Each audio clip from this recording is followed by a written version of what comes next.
35 তার উপরে স্কয়ার। 35-এর উপরে স্কয়ার দিলে কি হবে? তাহলে এখানে আমরা কি করব, 3 প্রথমে আগের মতো 3 লিখব, 3-এর পরের সংখ্যা কত 4, এটার সাথে গুণ করব, এরপরে 5-এর উপরে স্কয়ার দিলে কি 5 5 এ 25।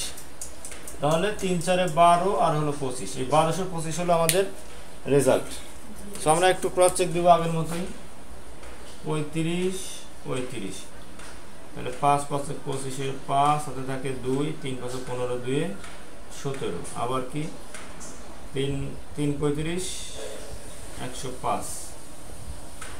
ওকে, তাহলে 5 আর 5 এখানে নামলাম, 7 আর 5 এ 12, 2 হাতে থাকে কত 1, 1 এর 1 এ 2 আর এখানে 1, 1225। তাহলে কিন্তু আমাদের 35-এর উপরে স্কয়ার দিলে কি হয় সেটা আমরা দেখলাম 1225, শর্ট নিয়মে 1225, তো দুইটাই আমাদের মিলে গেল।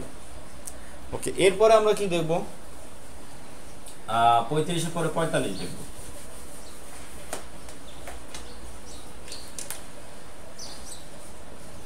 45 তার উপরে স্কয়ার, তাহলে কি প্রথমে 4 লিখবো, 4-এর পরে কত 5, এটাকে গুণ দিব, আর এরপরে 5-এর উপরে স্কয়ার দিলে কি হয় 25।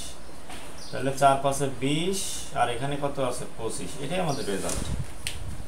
তাহলে আমরা কি করলাম, 4 5 তার উপরে স্কয়ার, 45-এর উপরে স্কয়ার যখন দিব, রেজাল্ট বের করার জন্য প্রথমে আমাদের যে সংখ্যাটা আছে সেই সংখ্যাটা লিখতে হয়েছে 5 4, তারপরে কি 4-এর পরে যে সংখ্যাটা আছে 5 সেটা লিখলাম, এরপরে 5-এর উপরে স্কয়ার দিলে 25, তাহলে 4 আর 5 গুণ করলে 4 5 এ 20 আর এখানে 5 5 এ 25, এটাই আমাদের রেজাল্ট। তো আমরা যদি এটা একটু ক্রস চেক করি, 45 এখানে 45 লিখি, 5 5 এ 25 এর 5, 5 4 এ 20 আর 2 এ 22। আচ্ছা, আবার কি করব, 5 4 এ 20 আর 0, 4 4 এ 16 আর 2 এ 18, তাহলে 5 2 8 আর 2 এ 10 এর 0, 1 1 1 এ 2, 2025। তাহলে আমাদের এটাও মিলে গেল।